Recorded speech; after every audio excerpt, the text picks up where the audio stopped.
Hello everyone. आज के इस वीडियो में हम बात करेंगे क्लास 11th की पॉलिटिकल साइंस के चैप्टर 7 पे, यानी कि संघवाद चैप्टर जो है इसको हम डिस्कस करेंगे। और एक बार आप सिलेबस देख लीजिए। देखिए ये सारे के सारे चैप्टर आपके पेपर में आएंगे, तो आपको क्या करना है, ये सारे चैप्टर अच्छे से तैयार कर लेने हैं। इससे पहले के सारे चैप्टर हमने कराए हुए हैं। आज हमारा संघवाद हो जाएगा, फिर बहुत ही जल्दी हम इस बुक को भी ख़त्म कर देंगे। मेरा नाम सत्येंद्र प्रताप है। आप मुझे इंस्टाग्राम पे फॉलो कर सकते हो। एकलव्य स्टडी पॉइंट मेरा यूज़र नेम है। टेलीग्राम ग्रुप क्लास 11 ESP के नाम से है, इसको सर्च कीजिए और यहाँ पे आप जाइए तो आपको यहाँ पे जो आप वीडियो देख रहे हैं इसकी PDF फ्री में अवेलेबल हो जाएगी। ठीक है, आप यहाँ पे फ्री में PDF को डाउनलोड कर सकते हैं और हमारी वेबसाइट पे भी जा सकते हैं eklavyastudypoint.com। यहाँ पे आपको नोट्स मिल जाएंगे चैप्टर वाइज। तो चलिए स्टार्ट करते हैं वीडियो को। सबसे पहले बात करेंगे संघवाद की, कि संघवाद जो होता है उसका क्या मतलब होता है। ठीक है, तो देखिए संघवाद के अकॉर्डिंग सरकार को दो स्तर में बांटा हुआ है। एक तो देखिए पहला तो आपका है जिसे केंद्र सरकार कहते हैं। ठीक है, इसको संघ सरकार भी कहा जाता है। और दूसरा स्तर जो है वो है हमारा राज्यों में, जिसको हम प्रांतीय सरकार कह सकते हैं, या फिर जो हमारी जो राज्य की सरकार होती है इसको। ठीक है, यानी कि संघवाद के अकॉर्डिंग क्या है, जो शक्तियों का विभाजन जो है वो दो स्तर पे किया हुआ है। एक तो केंद्र सरकार जो पूरे देश को चलाएगी, और एक राज्य की सरकार जो अपने अपने राज्य को चलाएगी। ठीक है, एग्जाम्पल से समझिए। देखिए इस समय वर्तमान में जब मैं वीडियो बना रहा हूँ तो देश में किसकी सरकार है, BJP। ठीक है, NDA। जो केंद्र सरकार है वो किसकी है, BJP की, NDA गठबंधन। ठीक है, और हमारे प्राइम मिनिस्टर कौन है, मोदी जी। तो ये तो हो गई हमारी कौन सी, केंद्र की सरकार जो पूरे देश को देखेगी। क्लियर है। इसके बाद हमारी राज्यों में भी सरकार होती है। ठीक है, राज्य में जैसे कि अलग सरकार में आपको एग्जांपल देता हूँ। जैसे केंद्र में तो BJP की सरकार हो गई। ठीक है, प्राइम मिनिस्टर हमारे मोदी जी हो गए। लेकिन अगर हम आते हैं स्टेट की तरफ, तो अगर हम दिल्ली में ही देखें तो दिल्ली में आपको दिखेगी आम आदमी पार्टी की सरकार, जो कि केजरीवाल जी इसके CM हो जाएंगे। ठीक है, इसके बाद आप किसी दूसरे राज्य में देखोगे तो हो सकता है वहां पे BJP की सरकार हो या किसी अन्य पार्टी की सरकार हो। तो जो राज्य के स्तर है, ठीक है, ये अलग है, और जो केंद्र है ये अलग है, और इन दोनों में ही शक्तियों का विभाजन हो रखा है, जो कि संघवाद के तहत हो रखा है। ठीक है, तो संघवाद के तहत सरकार के 2 या 3 स्तर होते हैं। अब यहाँ पे देखिए हमारे देश में वैसे 3 स्तर होते हैं, लेकिन हम इस चैप्टर में केवल 2 स्तर पढ़ेंगे। एक तो केंद्र सरकार का, एक राज्य सरकार का, लेकिन 3 स्तर होते हैं। पहले पे तो आपका केंद्र सरकार हो गया। ठीक है, दूसरे स्तर पे आपकी राज्य सरकार हो गई। अब आपको हो गई तीसरा स्तर कौन सा होता है, तो तीसरा होता है आपका स्थानीय शासन का। ठीक है, जिसपे पूरा का पूरा चैप्टर है। अगला चैप्टर जो है वो स्थानीय शासन पे, इसीलिए मैं आपको इसके बारे में डिटेल में यहाँ नहीं बताऊंगा, सीधा चैप्टर में बताऊंगा। तो ये 3 लेवल की सरकार होती है, लेकिन हमको पढ़ना केवल 2 है, केंद्र सरकार और राज्य सरकार। पूरे चैप्टर में केवल इन दोनों के बारे में ही पढ़ना है। ठीक है, तो चलिए आगे देखते हैं। अब बात करते हैं संघवाद से क्या अभिप्राय है। तो देखिए संघवाद एक ऐसी व्यवस्था होती है जिसमें 2 प्रकार की राजनीतिक व्यवस्थाओं को समाहित कर लिया जाता है। यानी देश एक ही है, भारत, लेकिन यहाँ पे 2 तरह की सरकारें चलती हैं। एक तो हमारी केंद्र की सरकार हो जाती है, एक हमारी राज्य की सरकार होती है। ठीक है, यानी कि दोनों तरह की व्यवस्थाओं को समाहित कर लिया। इसमें एक प्रांतीय स्तर पे है जिसको हम राज्य सरकार कहते हैं, दूसरी केंद्रीय स्तर पे है जिसको हम संघ सरकार या केंद्रीय सरकार कह सकते हैं। ठीक है, प्रत्येक सरकार जो है उसके अपने क्षेत्र में स्वायत्तता होती है और उसके पास शासन के अधिकार होते हैं। यानी कि जो देखिए जैसे केंद्र सरकार है वो पूरे देश के अंदर उसकी स्वायत्तता है, उसको अधिकार है, वो जो भी संविधान उसको अधिकार देता है पूरे देश के लिए वो फैसला कर सकती है। ऐसे ही जो राज्य की सरकार होती है वो अपने राज्य में उसको स्वायत्तता मिली होती है, यानी राज्य के अंदर उसकी चलती है। ठीक है, और उसके पास शासन के अधिकार होते हैं। संविधान हमें शासन का, हमारी जो संविधान है उसके अकॉर्डिंग सरकारों को शासन का अधिकार मिला हुआ है। जो भी सरकार शासन करती है वो संविधान को ध्यान रखकर संविधान के अनुसार करती है। आगे देखते हैं। कुछ संघीय देशों में दोहरी नागरिकता की व्यवस्था होती है। ये बहुत इंपॉर्टेंट पॉइंट है। देखिए कुछ देश ऐसे होते हैं जहाँ पे डबल नागरिकता मिलती है लोगों को। जैसे कि आप USA संयुक्त राज्य अमेरिका की तरफ देखते हो तो वहाँ पे देखिए उसको डबल नागरिकता मिलेगी। वहाँ पे जो रहने वाला व्यक्ति है उसको USA की भी नागरिकता मिल जाती है, और जिस जगह पे वो रहता है, ठीक है, जैसे कैलिफोर्निया में या फिर वॉशिंगटन DC वगैरह, वहाँ की उसकी अलग से नागरिकता मिल जाती है। 2 नागरिकता होती है। लेकिन भारत में ऐसा नहीं है। भारत में क्या है, हमारे यहाँ पे इकहरी नागरिकता है जिसको हम बोलते हैं सिंगल सिटीजनशिप, यानी कि लोगों के पास एकल नागरिकता होती है, इकलौती नागरिकता। ठीक है, एग्जाम्पल समझिए। जैसे देखिए आप भारत में रहते हो तो आपकी जो नागरिकता है वो भारतीय होगी। ठीक है, आप क्या कहलाओगे, इंडियन कहलाओगे। अब कहने के लिए तो भाई आप कहोगे कि भाई मैं, जैसे मैं मान लीजिए मैं दिल्ली में रहता हूँ, ठीक है, तो मैं अपने आप को क्या बोलूँगा कि मैं दिल्ली का हूँ? नहीं, दिल्ली मेरा निवास स्थल हो सकता है, दिल्ली में मैं रहता हूँ, लेकिन मेरी जो नागरिकता है वो भारतीय है, इंडियन है, ठीक है। आप चाहे बिहार में रहते हो, चाहे गुजरात में रहते हो, चाहे पंजाब में रहते हो, चाहे पूरे देश में कहीं भी रहते हो, आप वहाँ के निवासी जरूर हो सकते हो। कोई बिहार का निवासी हो सकता है, कोई पंजाब का निवासी हो सकता है, कोई कहीं का हो सकता है, लेकिन उसकी नागरिकता एक ही होगी, भारतीय। तो हमारे यहाँ पे क्या है, डबल नागरिकता का कोई कॉन्सेप्ट नहीं है, सीधा सीधा एकहरी नागरिकता या एकल नागरिकता, जिसको सिंगल सिटीजनशिप कहते हैं, ये है। आगे देखते हैं। इस प्रकार लोगों की दोहरी पहचान और निष्ठाएं होती है। दोहरी पहचान कैसे, देखिए जैसे जैसे एग्जांपल मैंने आपको दिया ना, जैसे मैं दिल्ली में रहता हूँ, तो मैं कौन से क्षेत्र का हूँ, मैं दिल्ली क्षेत्र का हो गया, लेकिन राष्ट्र के रूप में देखूँ तो मैं भारत का हूँ, यानी मैं इंडियन हूँ, ठीक है। तो हमारी दोहरी निष्ठाएं हो जाती है, दोहरी पहचान हो जाती है। हम निवासी कहीं के भी हो सकते हैं, लेकिन हमारी नागरिकता हमेशा भारतीय रहती है, ठीक है। इसी तरीके से कोई गुजराती, कोई झारखंडी, कोई बिहारी, कोई बंगाली, ये हो सकते हैं, लेकिन इसके साथ साथ ही ये सभी भारतीय भी हैं। प्रत्येक स्तर की राजनीतिक व्यवस्था की कुछ विशिष्ट शक्तियां और कुछ उत्तरदायित्व, यानी कि देखो हर स्तर की जो राजनीतिक व्यवस्था है उसकी कुछ विशेष उसको शक्तियां मिली होती है, उसकी कुछ जिम्मेदारियां होती हैं, ठीक है। और वहाँ एक अलग सरकार भी होती है हर जगह पे। आप किसी भी स्टेट में देखोगे तो स्टेट की सरकार भी होती है और वहाँ पे केंद्र की सरकार भी होती है।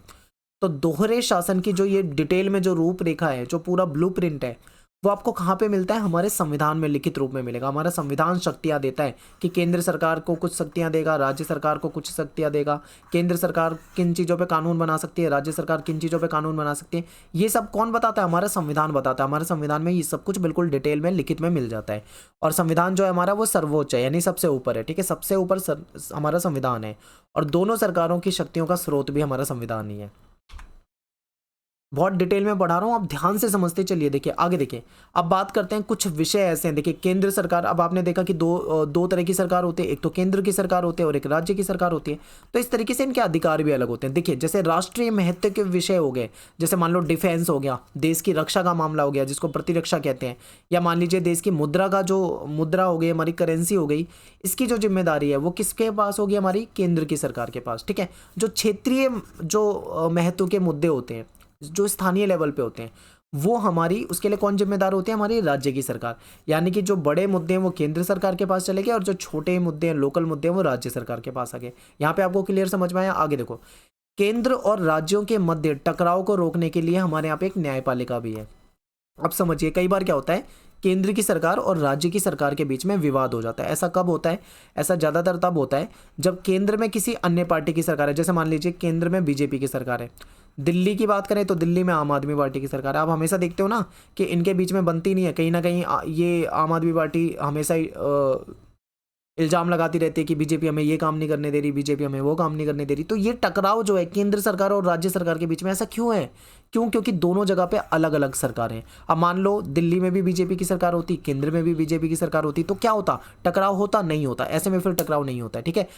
तो ज़्यादातर क्या होता है, केंद्र और राज्य के बीच में अगर अलग अलग सरकार है तो यहाँ पे टकराव हो जाता है। और इस टकराव को सुलझाने के लिए कौन काम करेगा? हमारे यहाँ पे एक स्वतंत्र न्यायपालिका है, हमारे पास अदालत है, ठीक है। हमारे पास सुप्रीम कोर्ट है जो इस चीज़ को इन समस्याओं का समाधान करती है। और समझते हैं, स्वतंत्र न्यायपालिका को केंद्रीय सरकार और राज्य के बीच में शक्ति के बंटवारे के संबंध में उठने वाले कानूनी विवादों को हल करने का अधिकार होता है। मान लो कि कभी शक्ति के बंटवारे को लेकर केंद्र और राज्य के बीच में लड़ाई हो जाए, कोई विवाद हो जाए, तो कौन सुलझाएगा? हमारी जो न्यायपालिका है वो सुलझाएगी, ठीक है। अब बात करते हैं जो संघवाद होता है, इसकी कुछ विशेषता। तो देखिए, संघवाद में 2 या 3 स्तर की सरकारों की व्यवस्था होती है, ये हम जानते हैं। हमारे यहाँ पे भी क्या है, 2 स्तर की सरकार के बारे में पढ़ रहे हैं, पर एक तीसरा स्तर भी होता है जो अगले चैप्टर में पढ़ेंगे। क्लियर है? आगे देखते हैं। संविधान के द्वारा सरकार का गठन किया जाता है। हमारे यहाँ पे जो सरकार बनती है वो संविधान के अनुसार बनती है, ठीक है। हमारे यहाँ पे क्या है, संघवाद में एक स्वतंत्र न्यायपालिका होती है जो केंद्र और राज्य के बीच में अगर कोई विवाद हो जाता है तो उसको सुलझाती है। अगर कोई परिवर्तन करना हो तो हर स्तर की सहमति भी चाहिए। देखिए, अब राज्य की सरकार है, केंद्र की सरकार है, स्थानीय सरकार है, अगर कोई परिवर्तन करना है तो हर स्तर पर सहमति होनी जरूरी है। ये भी हमारी संघवाद की विशेषता है। और वित्तीय स्वायत्तता बिल्कुल इंपॉर्टेंट। देखिए, हमारी केंद्र की सरकार भी वित्तीय रूप से स्वायत्त होती है। केंद्र की सरकार को वैसे वित्तीय रूप से ज़्यादा अधिकार मिले होते हैं, ज़्यादा टैक्स आता है इनके पास, ज़्यादा इनके पास पैसा होता है। राज्य की सरकार को भी अधिकार होते हैं, स्वायत्त होती है ये, इसको भी अधिकार मिले होते हैं, लेकिन कुछ मामलों पे राज्य की सरकार को पैसे के लिए, फंड के लिए केंद्र की सरकार पर निर्भर होना पड़ता है, ठीक है। तो ये आपको समझना है। अब थोड़ा सा और समझते हैं भारतीय जो संघवाद है इसकी विशेषता देखते हैं। तो देखिए भारतीय संघवाद जो है इसमें क्या है, हमारा जो एक लिखित संविधान है इसके अकॉर्डिंग सब कुछ चलता है। ठीक है, यहाँ पे स्वतंत्र न्यायपालिका है भारत के अंदर, संविधान यहाँ पे सबसे ऊपर माना जाता है, सर्वोच्च होता है, और शक्तियों का विभाजन है। अब जैसे संघ सूची हो गया, राज्य सूची हो गया, समवर्ती सूची हो गया, इस तरीके से काम जो है वो पहले से डिवाइड कर रखा है संविधान ने। ठीक है, और भारत में 3 स्तर की सरकार होती है, एक तो केंद्रीय स्तर की, एक राज्य स्तर की और एक स्थानीय स्तर की। ये 3 स्तर आपको याद रखना है। इस चैप्टर में हम केवल 2 स्तर पढ़ेंगे, केंद्र और राज्य। ठीक है, अब देखो, अब यहाँ पे क्या होता है, ये 3 सूचियां बता रखी है, ये आप यहीं पे समझ लोगे तो ज़्यादा आसान रहेगा। देखिए 3 सूची, एक संघ सूची हो गई जिसमें 97 विषय हैं, राज्य सूची हो गई जिसमें 66 विषय हैं, और समवर्ती सूची होगी जिसमें 47 विषय है। इसका मतलब क्या है, तो देखिए अब क्या है भाई, हमारा जो संघवाद के तहत हमारी केंद्र सरकार को कुछ शक्तियां दे रखी हैं, ऐसे ही हमारी राज्य सरकार को भी कुछ शक्तियां दे रखी हैं। तो देखिए केंद्र सरकार जो है वो 97 ऐसे विषय हैं जिस पे कानून बना सकती है, जिसको क्या बोलते हैं, संघ सूची। यानी संघ सूची में वो विषय आते हैं जिस पे केंद्र की सरकार कानून बनाती है। राज्य सरकार जो है वो 66 विषय पे कानून बना सकती है, यानी राज्य सूची में जो विषय आते हैं उस पर राज्य की सरकार कानून बनाती है।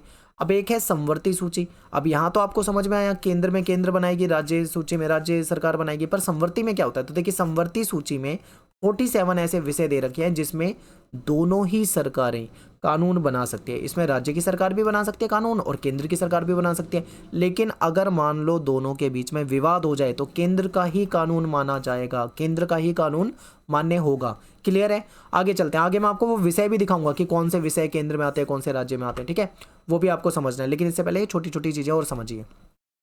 तो भारत में 3 स्तर की सरकार होती है, एक तो केंद्र की सरकार, एक राज्य की सरकार, इन दोनों को हम पढ़ रहे हैं, और तीसरा होता है स्थानीय सरकार, जो कि हमारी ग्राम पंचायत हो गई, हमारा नगर निगम हो गया, नगर पालिका हो गई। ठीक है, इस तरह की जो लोकल गवर्नमेंट होती है इसको स्थानीय सरकार कहा जाता है।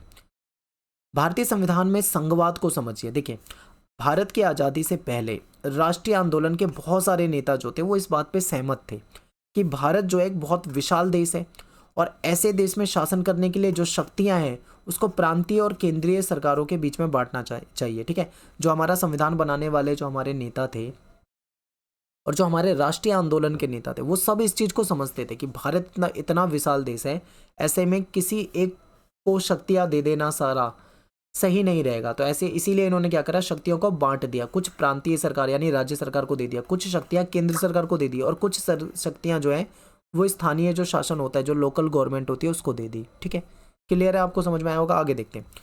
वो समझते थे कि भारतीय समाज जो है यहाँ पे क्षेत्रीय और भाषाई विविधता है। विविधता का मतलब वैरायटी बहुत ज़्यादा है। यहाँ पे भाषा के रूप में देखो चाहे क्षेत्रीय रूप में देखो, बहुत ज़्यादा वैरायटी है। भाषा के रूप में देखोगे तो आपको पता लगेगा कि यहाँ पे बहुत सारी भाषाओं को बोलने वाले लोग रहते हैं। ठीक है, तो बहुत ज़्यादा हमें यहाँ विविधता देखने को मिलती है। इन विविधताओं को मान्यता देने की जरूरत थी, और विभिन्न क्षेत्रों और भाषाभाषी लोगों को सत्ता में सहभागिता करनी भी जरूरी थी। तो इसीलिए ये हमारे जो संविधान के निर्माता थे वो समझते थे कि सभी को शासन में अवसर मिलना चाहिए। ठीक है, स्वशासन में सभी को अवसर मिलना चाहिए, इसलिए उन्होंने संघवाद और संघवाद के तहत शक्तियों का विभाजन किया। नेक्स्ट है आपका शक्ति विभाजन। तो देखिए भारतीय संविधान में 2 तरह की सरकार का वर्णन है। पहला तो केंद्र की सरकार है जो पूरे देश के लिए काम करेगी, दूसरी राज्य की सरकार है जो कि अपने राज्य के लिए काम करेगी। जैसे यूपी की सरकार जो है वो यूपी के लिए काम करेगी, बिहार की सरकार बिहार के लिए काम करेगी, पंजाब की सरकार पंजाब के लिए काम करेगी, लेकिन जो केंद्र की सरकार है वो पूरे देश के लिए काम करेगी। ठीक है, क्लियर है, आगे चलते हैं। भारतीय जो संविधान है इसमें संघात्मक लक्षण, देखिए मोस्ट इंपॉर्टेंट क्वेश्चन है, मैं आपको पहले बता रहा हूँ, इसको याद कर लो। ठीक है, पेपर में सेम इसी लैंग्वेज में क्वेश्चन आता है कि बताइए भारतीय संविधान की संघात्मक लक्षण या संघात्मक कुछ विशेषता बताइए। तो देखिए भारत में क्या है, एक स्वतंत्र न्यायपालिका है जो सरकार को तानाशाह कभी भी नहीं होने देती। ठीक है, सरकार को कभी भी तानाशाह नहीं होने देती। तो ये हमारी भारतीय जो संघात्मक जो विशेषता है। फिर भारत में 3 स्तर की सरकारें होती है, केंद्र, राज्य और स्थानीय स्तर पे। फिर संविधान में संशोधन प्रणाली भी, अगर मान लो कोई कमी लगती है संविधान में, कुछ बदलाव की जरूरत है, कुछ परिवर्तन करना है, तो ऑप्शन है कि उसमें कुछ संशोधन कर सकते हैं। संविधान जो है सर्वोच्च है, सबसे ऊपर है, कोई भी शक्ति संविधान के ऊपर नहीं है हमारे देश में। ठीक है, और सभी संविधान के दायरे में रहकर ही कार्य करेंगे, चाहे वो सरकार हो, ठीक है, चाहे वो केंद्र की सरकार हो, चाहे वो राज्य की सरकार हो, चाहे वो स्थानीय सरकार हो, चाहे वो न्यायपालिका हो, चाहे कोई भी हो, सभी संविधान के दायरे में रहकर ही कार्य करेंगे, ये हमारे संविधान का संघात्मक लक्षण है। तो ये 3-4 पॉइंट आपको याद कर लेने हैं। आगे बात करेंगे शक्तियों के विभाजन पे। तो देखिए, अब आपको पता है, मैंने बताया था कि शक्तियां विभाजित कर रखी हैं, पहले से बांट रखी है। संघ सूची हो गया, राज्य सूची हो गया, संवर्ती सूची हो गया। इसमें मैंने आपको बताया था शुरू में कि संघ सूची में केंद्र की सरकार कानून बनाएगी, राज्य सूची में जो विषय आते हैं उसमें राज्य की सरकार कानून बनाएगी, संवर्ती सूची में दोनों कानून बना सकते हैं। लेकिन विवाद हो जाएगा तो कौन किसका माना जाएगा? केंद्र का कानून माना जाएगा। ये मैंने आपको क्लियर बताया था, ये वही चीज़ें आ गई है, ठीक है, रिपीट है। आगे देखो, अब मैं आपको बता रहा था ना उस टाइम कि आपको इस चीज़ का ध्यान रखना है कि कौन से वो विषय क्षेत्र हैं जहाँ पे ये सरकारें कानून बनाती है। तो देखिए, संघ सूची में कौन सी सरकार कानून बनाती है? केंद्र की सरकार, ठीक है। और यहाँ पे राज्य की सरकार, और यहाँ पे दोनों बना सकती है। तो केंद्र सरकार किन किन चीज़ों में कानून बना सकती है? डिफेंस में, ठीक है। रक्षा के मामले में, देश की रक्षा नीति के मामले में कौन बनाएगी? केंद्र की सरकार। परमाणविक ऊर्जा किसके क्षेत्र में आता है? संघ सूची में आता है, केंद्र सरकार में। विदेश मामले की देखरेख कौन करेगा? केंद्र सरकार। युद्ध और शांति, बैंकिंग, रेलवे, डाक, तार, वायु सेवा, बंदरगाह, विदेश व्यापार, मुद्रा, करेंसी वगैरह, ये सब किस में आता है? बैंकिंग सेक्टर वगैरह, ये सब किस में आएगा? संघ सूची में, यानी केंद्र सरकार इनसे रिलेटेड कानून बनाती है। राज्य की सरकार किस में कानून बना सकती है? राज्य में कृषि के मामले में, राज्य की पुलिस, राज्य का जेल खाना, स्थानीय शासन, ठीक है, शराब, वाणिज्य, व्यापार, ये सब। और ऐसे कौन से विषय हैं जिसमें दोनों ही कानून बना सकते हैं? तो शिक्षा ऐसा विषय है जिसमें दोनों ही कानून बना सकते हैं, ठीक है। कृषि, भूमि, वन, मजदूर संघ, समानों में मिलावट के खिलाफ, गोद लेना, उत्तराधिकार, ये सब है जिसमें दोनों ही बना सकते हैं। आगे देखते हैं सशक्त केंद्रीय सरकार और संघवाद। अब देखिए, सशक्त का मतलब है मजबूत, स्ट्रॉन्ग, ताकतवर, यानी एक केंद्रीय सरकार है जो कि ताकतवर है। तो भारत जो है, भारत देश में जो ज़्यादा शक्तियाँ मिली हुई है वो केंद्र की सरकार को मिली हुई है, ठीक है। तो भारत में मजबूत केंद्रीय सरकार है और संघवाद वाली व्यवस्था है। तो भारत में इस बात को लेकर दो मत थे, ठीक है, यानी लोग अलग अलग तरीके से विचार रखते थे। दो मत यानी दो हिस्सों में लोग बटे हुए थे। कुछ लोग तो ये कहते थे कि केंद्र सरकार के पास ज़्यादा शक्तियाँ होनी चाहिए, ठीक है। तो कुछ लोग ऐसा भी कहते थे कि भाई राज्य की सरकार के पास ज़्यादा शक्तियाँ होनी चाहिए। लेकिन ज़्यादातर लोग जो थे वो कुछ लोग यही चाहते थे कि सशक्त केंद्रीय सरकार चाहते थे। क्यों? क्योंकि उन्हें पता था कि अगर केंद्र मजबूत होगा तो राज्य को भी वो ठीक ठाक रख सकता है, लेकिन अगर केंद्र कमज़ोर हुआ तो फिर देश टूट जाएगा, ठीक है। तो इसलिए सब चाहते थे कि ज़्यादातर लोग यही चाहते थे कि केंद्र जो है वो सशक्त हो, मजबूत हो। भारतीय संविधान द्वारा एक सशक्त केंद्रीय सरकार की स्थापना की गई, इसीलिए संविधान को बनाने वाले भी इस चीज़ को समझते थे। उन्होंने संविधान में प्रावधान डाला था कि केंद्र सरकार के पास ज़्यादा ताकत, ज़्यादा शक्तियाँ होंगी, ज़्यादा अधिकार होंगे, ठीक है। भारत जो है एक महाद्वीप की तरह विशाल देश है। यहाँ पे अलग अलग तरह के लोग रहते हैं, यहाँ पे अलग अलग धर्मों को मानने वाले लोग रहते हैं, अलग अलग जातियों में बटे लोग रहते हैं। उनके रंग, रूप, वेशभूषा, संस्कृति, उनका बोलचाल, भाषाएं, सब कुछ अलग है। इतनी विविधता है भारत में। तो ऐसे में एक मजबूत केंद्रीय सरकार की जरूरत थी, ठीक है। तो संविधान निर्माता जो थे वो इस चीज़ को समझते थे, इसीलिए उन्होंने हमारा जो देश में संविधान रखा वो संघीय संविधान रखा, ठीक है। और संविधान ऐसा जो कि इन विविधताओं को समेट सके, इस तरीके से संविधान बनाया गया। संविधान निर्माता एक शक्तिशाली केंद्रीय सरकार की स्थापना भी करना चाहते थे। वो जानते थे कि केंद्रीय सरकार हमेशा मजबूत होनी चाहिए भारत में, वरना जो विघटनकारी प्रवृत्तियां हैं, जो देश को तोड़ने वाले लोग हैं, ठीक है, जो गद्दार लोग हैं, उन पे अंकुश रखा जा सके। तो इसलिए कहीं ना कहीं केंद्र की सरकार को मजबूत रखा गया। स्वतंत्रता के समय केंद्र के लिए ऐसी शक्तियां आवश्यक भी थी, क्योंकि स्वतंत्रता जिस समय में देश आज़ाद हुआ था उस समय में क्या हुआ था, आपने देखा था कि बंटवारा हो गया था, दंगे हो गए थे, लड़ाई झगड़ा हो गया था, देश में रजवाड़ों की समस्या हो गई थी। तो ऐसे में कहीं ना कहीं एक मजबूत सरकार चाहिए भी थी देश के लिए, ठीक है। क्योंकि उस समय देश में जो ब्रिटिश सरकार थी उसने उसके द्वारा गठित जो प्रांत थे, जो देसी रियासतें थी, 500 से ज़्यादा, लगभग 565 के करीब रियासतें थी। इन सबको भारत में विलय कराना, इनको टूटने से बचाना, भारत में बचाए रखना, ठीक है, भारत को अखंड भारत बनाए रखना, भारत के टुकड़े ना होने देना, इन सब चीज़ों को बनाए रखने के लिए क्या था, एक मजबूत केंद्रीय सरकार की जरूरत थी। इसलिए मजबूत केंद्रीय सरकार हमको मिली। अब बात करेंगे भारतीय संविधान में ऐसे प्रावधान जो केंद्र सरकार को मजबूत बनाते हैं, ताकतवर बनाते हैं। तो अब आपके दिमाग में ये तो पता है, आपको क्लियर पता है कि भाई केंद्र की सरकार ज़्यादा मजबूत होती है, ज़्यादा ताकतवर होती है। तो आपके दिमाग में ये क्वेश्चन आएगा कि ऐसे कौन से प्रावधान है, ऐसी कौन सी शक्तियां हैं जो केंद्र सरकार को मिल गई है जिससे वो बहुत ताकतवर हो गई है। तो ये आपको पता होना चाहिए, ठीक है। ये पेपर में आता है क्वेश्चन, मैं आपको पहले बता रहा हूँ, ये इंपॉर्टेंट है, इसको याद करना है, ठीक है। चलिए समझते हैं। देखिए, हमारा जो संविधान है उसका जो अनुच्छेद 3 है, इसके अनुसार संसद किसी राज्य में से उसका राज्य क्षेत्र अलग करके या दो से अधिक राज्यों को मिलाकर नए राज्य बना सकती है। ठीक है, यानी कि हमारे संविधान में प्रावधान दिया हुआ है कि एक राज्य को अलग करके दूसरा बनाया जा सकता है, या दो राज्यों को मिलाकर एक बनाया जा सकता है, या उसकी सीमा रेखा बदली जा सकती है, उसका नाम बदला जा सकता है। और ये सब किसके पास है शक्तियाँ? कहीं ना कहीं ये केंद्र के पास ही होता है। ठीक है, संविधान में केंद्र को अधिक शक्तिशाली बनाने और कुछ आपातकालीन प्रावधान है जो लागू होने पर हमारी संघीय व्यवस्था को एक अधिक केंद्रीकृत बना देते। देखिए, जो केंद्र सरकार है उसके पास आपातकाल यानी इमरजेंसी लगाने का भी प्रावधान होता है। अगर किसी राज्य की सरकार सही से शासन नहीं कर रही, वहाँ पे अत्याचार हो रहा है, लोगों के साथ गलत हो रहा है, हिंसा झगड़ा लड़ाई झगड़ा हो रहा है, तो ऐसे में चाहे तो वो अपनी आपातकालीन शक्तियों का इस्तेमाल कर सकती है और वहाँ की सरकार को बर्खास्त कर सकती है, इमरजेंसी लगा सकती है। ठीक है, तो ये सब किसके पास है? अधिकार केंद्र के पास है। तो केंद्र इमरजेंसी भी लगा सकती है, ये भी उसके पास शक्ति है। केंद्र चाहे तो राज्य का नाम भी बदल सकती है, राज्य को भी बदल सकती है, काट छांट कर सकती है उसमें। ठीक है, और क्या है, केंद्र के पास संसाधन भी ज़्यादा होते हैं, इसके पास पैसा भी ज़्यादा होता है, वित्तीय शक्तियाँ भी ज़्यादा होती हैं। ठीक है, तो इस तरीके से भी कहीं ना कहीं इसके पास बहुत धन होता है, तो राज्य भी इस पर निर्भर रहते हैं। ठीक है, केंद्र के पास आय के साधन जो हैं वो भी ज़्यादा हैं, राज्य को अनुदान भी देते हैं, वित्तीय सहायता के लिए भी कहीं ना कहीं राज्य भी इन पे ही आश्रित रहते हैं।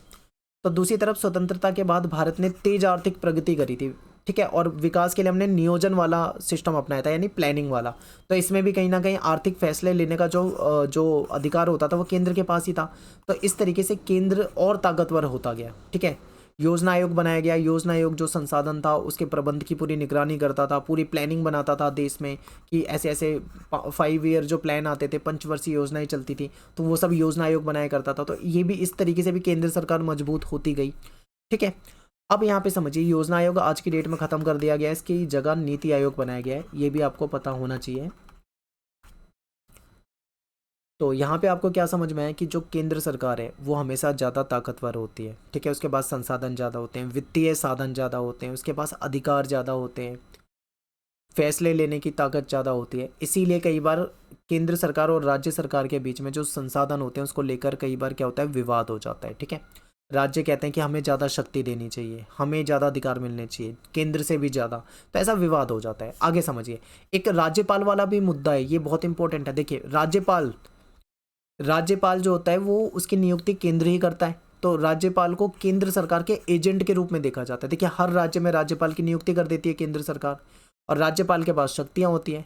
अगर मान लो ये ज़्यादातर विवाद कब होता है राज्यपाल वाला? देखिए, जैसे मान लो केंद्र में है बीजेपी की सरकार, मान लो कोई स्टेट है, वहाँ पे किसी दूसरे की सरकार है। ठीक है, दूसरे की सरकार है और बीच में बैठा हुआ है राज्यपाल, तो राज्यपाल क्या है, केंद्र सरकार का ही है, तो राज्यपाल कई बार इनके कामों को रोक सकता है। ठीक है, तो ऐसे में राज्यपाल और स्टेट की जो गवर्नमेंट होती है उसके बीच में विवाद हो जाता है। तो ऐसे में कहा जाता है कि राज्यपाल जो है वो केंद्र सरकार के एजेंट के रूप में इसको देखा जाता है, और जो राज्य की सरकार होती है वो चाहे तो उसको हटा भी सकता है, उसको भंग भी कर सकता है, उसकी सिफारिश भी कर सकता है। ठीक है, भंग करने की। तो राज्यपाल को ये शक्ति प्राप्त होती है कि वो विधानमंडल में जो पारित हुआ विधेयक होता है जिस पे कानून बनने वाला हो, उसको स्वीकृति देने के लिए उसको सुरक्षित रख सकता है राष्ट्रपति की स्वीकृति के लिए। ठीक है, उसको चाहे तो वो देर भी करवा सकता है, कानून को बनने में देरी भी करवा सकता है राज्यपाल, और चाहे तो वीटो पावर वगैरह का इस्तेमाल करके उस पर रोक भी लगवा सकते हैं। ठीक है, तो एक तरह से ये राज्यपाल भी जो है ये भी एक मुद्दा हो जाता है जिसकी वजह से केंद्र सरकार जो है वो ज़्यादा मजबूत है। ठीक है, फिर क्या है, अखिल भारतीय सेवाएं आपने देखा होगा पूरे देश के लिए होती हैं। इसमें जो बड़े बड़े अधिकारी होते हैं, जो आईएएस ऑफिसर या फिर अन्य अधिकारी होते हैं, जैसे पुलिस के अधिकारी होते हैं, ठीक है, भारतीय पुलिस सेवा के, ये सब केंद्र के द्वारा ही एक तरह से केंद्र लेवल पे ही नियुक्ति होती है। बेशक से काम राज्यों में करते हैं, लेकिन ये केंद्र सरकार के नियंत्रण में ही रहते हैं। ठीक है, ऐसे में जो राज्य की सरकार है वो इनके खिलाफ कोई अनुशासनात्मक कार्यवाही नहीं कर सकती, इन पर रोक नहीं लगा सकती। तो इस तरीके से आपने देखा कितने सारे अधिकार हैं जो केंद्र के पास हैं, जो कि राज्य के पास नहीं है। तो इसीलिए हम कह सकते हैं कि केंद्र की सरकार जो है ना वो बहुत ताकतवर है, बहुत मजबूत है। आई होप आपको समझ में आया होगा। तो यही प्रावधान है जो केंद्र की सरकार को मजबूत बनाते हैं। ठीक है, और भी कुछ प्रावधान है, ये समझिए। अनुच्छेद 33-34 में केंद्र सरकार को शक्ति, ठीक है, केंद्र सरकार की शक्ति 33 और 34 अनुच्छेद के अकॉर्डिंग तब ज़्यादा बढ़ जाती है जब वो कहीं पे मार्शल लॉ लागू कराओ। मार्शल लॉ लागू होने का मतलब है वहाँ पे सैनिक शासन हो जाता है। ठीक है, वहाँ पे सेना को ज़्यादा अधिकार मिल जाते हैं, सेना चाहे तो किसी के घर में घुस सकती है। ठीक है, किसी पे अगर सेना को शक है कि भाई ये कुछ देश के खिलाफ कोई गतिविधि कर रहा है तो सेना उसको सजा दे सकती है, उस पर कानूनी कार्रवाई कर सकती है, मार्शल लॉ लागू हो जाता है। तो इस समय में केंद्र सरकार जो होती है ये और मजबूत हो जाती है। ठीक है, केंद्र सरकार ही ऐसा कर सकती है। तो यहाँ पे भी आप कहोगे कि कहीं ना कहीं केंद्र जो है बहुत मजबूत है।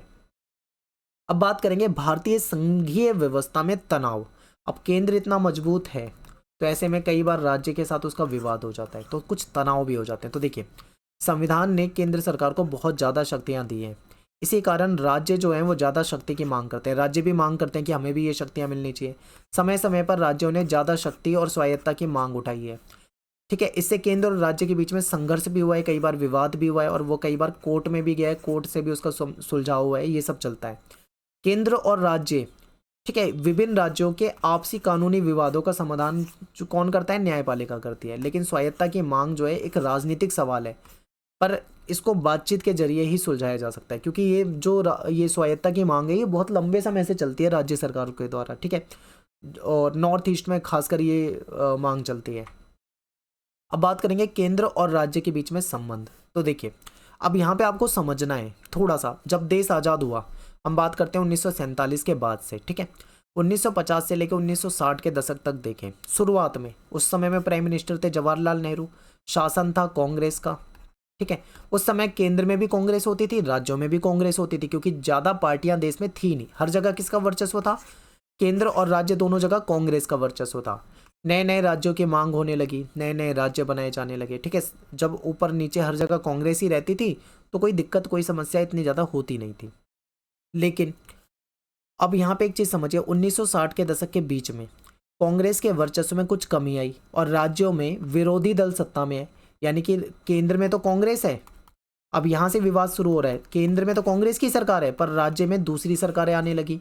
ऐसे में क्या हुआ, केंद्र और राज्य के बीच में विवाद होने लगा, और कहीं ना कहीं अलग अलग दल मतलब अलग अलग पार्टियों के जो सरकारें थी तो उनके बीच में विवाद हो जाता था।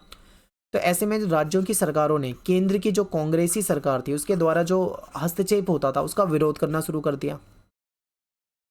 कांग्रेस के लिए भी विरोधी दलों से एक तालमेल बनाए रखना, बैलेंस बनाए रखना थोड़ा मुश्किल होता जा रहा था। तो ऐसी विचित्र राजनीतिक संदर्भ में कहीं ना कहीं संघीय व्यवस्था के अंदर स्वायत्ता की अवधारणा को लेकर वाद विवाद छिड़ गया। ठीक है, यहाँ से मतलब स्वायत्ता की बात चली। पहले क्या था, आप समझिए, जब केंद्र में कांग्रेस की सरकार थी, राज्य में कांग्रेस की सरकार थी, दोनों जगह एक ही सरकार थी, एक ही पार्टी की सरकार थी, तो कोई विवाद ही नहीं होता था। ठीक है, लेकिन जब केंद्र में अलग सरकार हो गई, कांग्रेस की हो गई, और राज्य में दूसरी सरकार हो गई, तब यहाँ पे इनके बीच में विवाद होने लगा। ऐसे में फिर बात आई स्वायत्ता, यानी कि इनको चाहिए कुछ विशेष अधिकार। तो सभी राज्य क्या करने लगे, स्वायत्ता की मांग करने लगे। और 1990 के दशक में केंद्र में भी कहीं ना कहीं कांग्रेस का वर्चस्व खत्म हो गया और गठबंधन वाले राजनीति शुरू हो गई। ऐसे में फिर और विवाद बढ़ता गया। तो यहाँ से ये स्वायत्ता का मसला जो है आगे बढ़ता रहा। अब स्वायत्ता की मांग में क्या क्या होता है इसे समझिए। समय समय पर जो राजनीतिक पार्टियां उन्होंने राज्य को केंद्र के मुकाबले ज़्यादा स्वायत्ता की मांग करी। सभी राजनीतिक पार्टी जो थी वो ये कहती थी कि भाई जो केंद्र की सरकार को इतनी सारी शक्तियां मिली हुई है उससे भी ज़्यादा शक्तियां राज्य को मिलनी चाहिए। और कभी कभी इन मांगों के पीछे ये इच्छा भी होती थी कि शक्ति विभाजन को राज्य के पक्ष में बदला जाए, क्योंकि शक्ति विभाजन जो है वो केंद्र के पक्ष में है। बताया था ना आपको कि केंद्र को ज़्यादा ताकत मिली हुई है, लेकिन ये चाहते हैं कि राज्य को ज़्यादा ताकत मिल जाए, तो राज्य के पक्ष में हो जाएगा शक्ति विभाजन। और समय समय पर कई सारे राज्य, तमिलनाडु, पंजाब, पश्चिम बंगाल में कुछ पार्टियां जैसे द्रमुक हो गई, अकाली दल हो गया, माकपा हो गई, इन्होंने भी स्वायत्ता की खूब मांग करी है। और ये मांग क्या होती थी ज़्यादातर कि इनको आय के स्वतंत्र साधन चाहिए, यानी कि केंद्र पे ये निर्भर रहते हैं। कई तरह के फंड ऐसे होते हैं जो केंद्र की सरकार इनको देती है, पैसा, अनुदान। ठीक है, लेकिन ये चाहते हैं कि आय के इनके पास स्वतंत्र साधन होने चाहिए, ताकि केंद्र पे इनको निर्भर ही ना होना पड़े, किसी दूसरे पे इनको निर्भर ही ना होना पड़े। ठीक है, ये चाहते थे ये। 1977 में पश्चिम बंगाल की वामपंथी सरकार ने केंद्र राज्य संबंध को पुनर्भाषित करने के लिए, दोबारा से पुनर्परिभाषित करने के लिए एक दस्तावेज, एक डॉक्यूमेंट भी प्रकाशित कर दिया। तमिलनाडु और पंजाब की स्वायत्ता की मांगों में भी वित्तीय अधिकार की ज़्यादा मांग की जाने लगी थी। ठीक है, फिर क्या है, इसका स्वायत्ता की मांग का एक तीसरा पहलू भी है। केवल ये संसाधन नहीं चाहते, केवल ये पैसा नहीं चाहते, ये चाहते हैं प्रशासकीय शक्तियाँ, यानी प्रशासन भी इनके हाथ में हो। ठीक है, प्रशासन में इनकी चले, प्रशासकीय तंत्र जो है, सत्ता का जो पूरा उपयोग करना चाहते हैं, ये भी चाहते हैं। इसी में केंद्र के हाथ में ज़्यादातर होती है प्रशासन की चीज़ें, तो ऐसे में जो राज्य की सरकार है उनसे इनका विवाद चलता रहता है। ठीक है, अब बात करेंगे राज्यपाल की भूमिका और राष्ट्रपति शासन। राज्यपाल की भूमिका क्या होती है? देखिए, केंद्र और राज्य के बीच में हमेशा से राज्यपाल का मुद्दा जो है विवाद का है, क्योंकि अब केंद्र सरकार अगर डायरेक्ट राज्य सरकार को परेशान नहीं कर रही है तो ऐसे में वो राज्यपाल के जरिए उसको परेशान कर सकती है, ऐसा लोग कहते हैं। ठीक है, ऐसा लोग कहते हैं, ये जो राज्य की जो पार्टियां होती हैं ये कहती हैं कि केंद्र सरकार जानबूझकर राज्यपाल के जरिए उनको परेशान करती है। ठीक है, राज्यपाल निर्वाचित पदाधिकारी नहीं होता है, याद रखना है, इसको निर्वाचित नहीं किया जाता बल्कि इसकी नियुक्ति होती है। कौन नियुक्त करता है? केंद्र की सरकार ही कहीं ना कहीं राज्यपाल को नियुक्त करती है। तो राज्यपाल के जो फैसले होते हैं उसको अक्सर राज्य की सरकार के कार्यों में केंद्र सरकार के हस्तक्षेप के रूप में देखते हैं। ये देखा जाता है जब केंद्र और राज्य में अलग अलग पार्टी की सरकार हो, जो मैंने आपको स्टार्टिंग में बताया था, ऐसे में राज्यपाल की भूमिका और विवादित हो जाती है। ठीक है, तो इसीलिए एक आयोग बनाया गया, सरकारी आयोग इसको बोला जाता है। इस आयोग ने 1998 में रिपोर्ट दी और ये सिफारिश करी थी कि राज्यपाल की जो नियुक्ति होती है ना वो अनिवार्य है, मतलब करनी तो चाहिए लेकिन निष्पक्ष होकर। ये ना सोचे कि उसको बदला लेने के लिए राज्यपाल भरा जा रहा है, ऐसा नहीं करना चाहिए। ठीक है, संविधान के सर्वाधिक जो विवादास्पद प्रावधान है उसमें से एक आर्टिकल 356 है। इसमें क्या होता है? आर्टिकल 356 के तहत राष्ट्रपति शासन लगा दिया जाता है। तो केंद्र में कांग्रेस की सरकार रही है लंबे समय तक, तो कांग्रेस की सरकार ने कई बार इसका दुरुपयोग करा है, यानी राज्यों की सरकार को बर्खास्त कर दिया है आर्टिकल 356 के तहत, वहाँ पे राष्ट्रपति शासन लगा दिया है। तो ऐसा कर किया है और राज्यपाल के जरिए ये सब। ठीक है, तो ये कुछ विवादित चीज़ें हैं। और कहाँ कहाँ पे हुआ है? तो केरल में ऐसा करा था केंद्र की कांग्रेस सरकार ने, फिर उन्होंने 1967 में आंध्र प्रदेश वगैरह में भी कई बार करा हुआ है और भी अन्य स्टेट में भी किया हुआ है। तो इस तरीके से क्या होता था कि कहीं ना कहीं हम ये कह सकते हैं कि केंद्र की सरकार आर्टिकल 356 का दुरुपयोग भी कर देती है। फिर नए राज्यों की मांग, ये नया टॉपिक है। तो देखिए, धीरे धीरे नए राज्यों की मांग हुई।